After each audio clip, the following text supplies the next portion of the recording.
Byla otevřena zrovna učení. Prosím vás, to nemáme učení.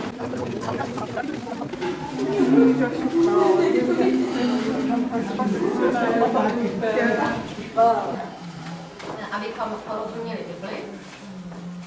Tam se sejdeme, přineseme si každý Bibli a tam nějaký verš nebo nějaký tak. Potom bych vás chtěla informovat, že slyšící vlastně si vlastně znakují, účastní se té bohoslužby aktivně a pak máme vždycky oběce, jak se chovat, aby nedocházelo k nějakým nedorozuměním nebo hádkám, abychom se vzájemně respektovali v tom, jak druhý ten dlouho zatěžová, takže jsem to řekla velmi zjednodušeně, nějaký švédský stůl taky. Je možnost ten den taky ke zpovědi, duchovní rozhovor, takže to všechno je možné od 9 do 10 v ten den domluvit se případně. Bylo pro mě velkou radostí vás vidět. Vás vítám zvláště ty z vás, kteří jste tady na poprvé. Mám velikou radost a vás všechny tady vítám. Že jsem sám. Cítí Bože odpustí.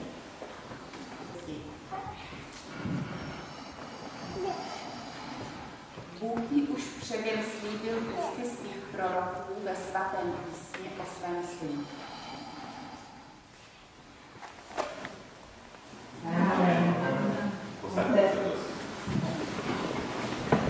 Duchem svatosti se prokázal jako mocný Boží syn tím, že vstal z mrtvých.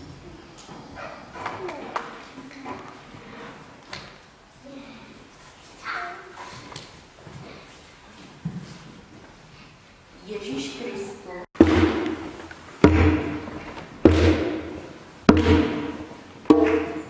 Hospodinu náleží plně i to, co je na ní. Svět i ti, kdo v něj obývají. Neboť on nevají pomarnosti. Hospodinu náleží plně i to, co je na moři. Ukrmil ho nad proudy vod. To je povolení těch, kdo po něm touží, kdo hledají tvář jako Boha.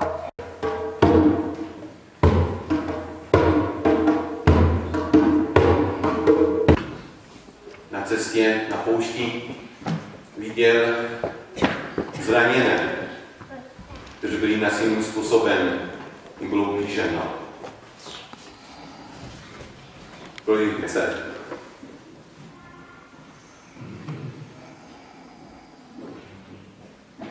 Je to vůbec pravda o té betlehemské hvězdě, o plnění leta.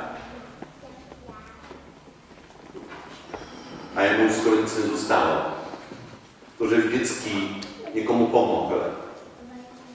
I ten poslední perlu, kterou měl, dal chudej domě římského. Ale ještě dříve, byl to právě v 7. roce před narozením Ježíše Krista. Plní se nenasytí tím, co je lidské. Za chvíli děti budou mít obrovskou radost dárku. I vy budete mít radost dárku. Jak dlouho?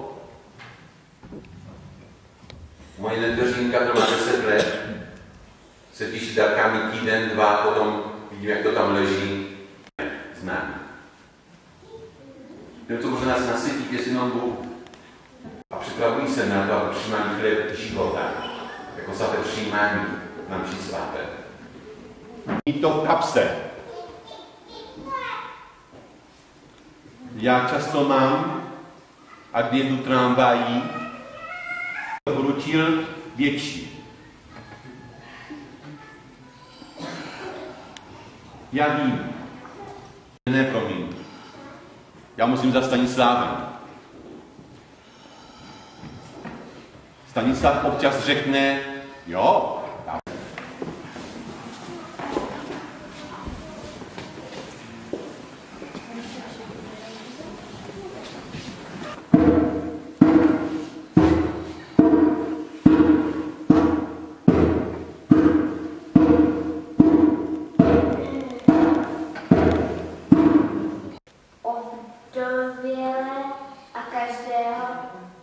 sám.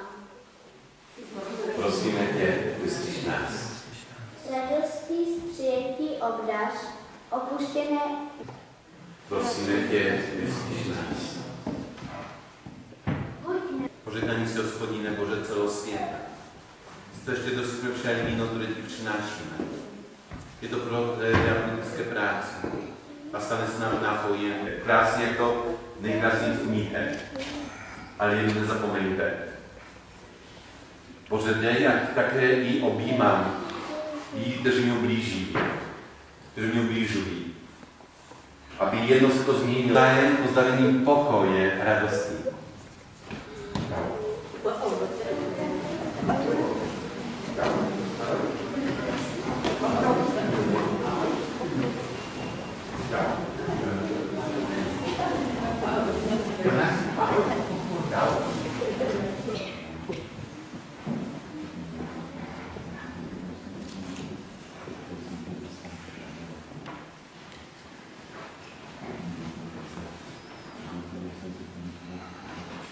Moje, já jsem ti dal jestli.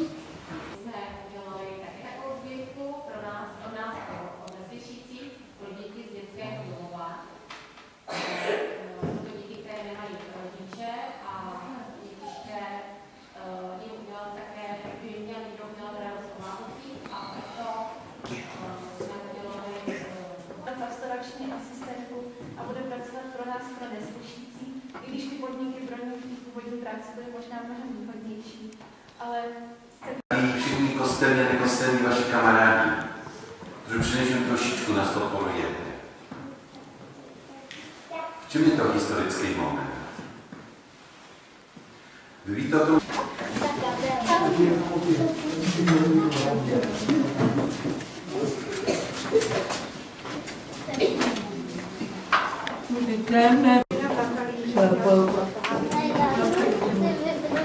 No to si vyber.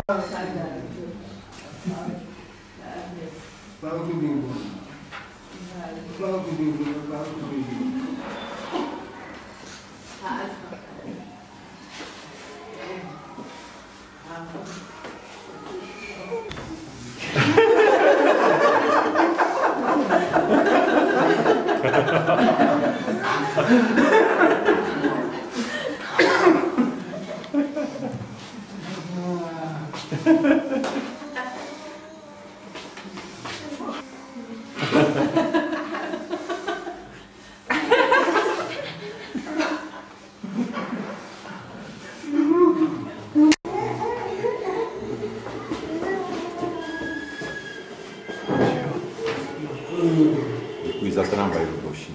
To je město, které samo o sobě má oficiálně více než 10 milionů obyvatel. Jedná se o jediné město, kde žije více než 10 milionů obyvatel v dalším nárazu, v dalším vnějším jevu. A vlastně na té leprokolonii je krásně vidět, nebo to, co nás provází vždycky, že ty základní bych řekl, vlastnosti, lidské vlastnosti jsou.